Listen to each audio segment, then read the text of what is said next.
మాజీ మంత్రి రోజాకు రాజకీయ భిక్ష పెట్టింది మేమే అన్నారు శ్రీశైలం బోర్డు మాజీ చైర్మన్ చక్రపాణి రెడ్డి. ఎంపీపీ ఎన్నికల నేపథ్యంలో తనపై రోజా చేసిన వ్యాఖ్యలకు అంతే ఘాటుగా కౌంటర్ ఇచ్చారు. వాళ్ళు ఏమన్నారో ఒకసారి చూద్దాం.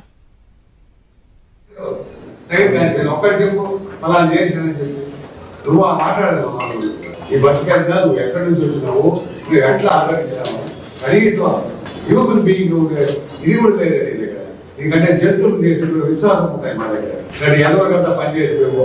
ఈరోజు అసలు ప్రజలు మమ్మల్ని చెల్లిస్తారు. ఏమన్నా ఇక్కడ ఎదవ పోయి ఓటు లేకున్నాను, ఇక్కడ ఎదవకు సపోర్ట్ చేయలేము. ఇంకా నా మాట్లాడాను, ఇంకా రెట్టా బయటికి ఎందుకు? ఇదే రాజకీయం. మీరు నమ్ముకోరు పార్టీని సీట్ ఇస్తే మిమ్మల్ని నమ్ముకొని ఆ పార్టీని నమ్ముకొని ప్రజలు మేము పనిచేస్తే అందరినీ గట్టేటప్పుడు ఎప్పుడెప్పుడు నగిరి వదిలేకపోతుందా అన్నారు.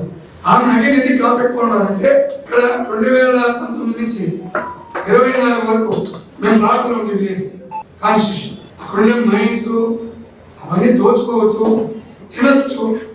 మనం ఓడిపోయినా మనమే ఇన్ఛార్జ్ ఉంటాం.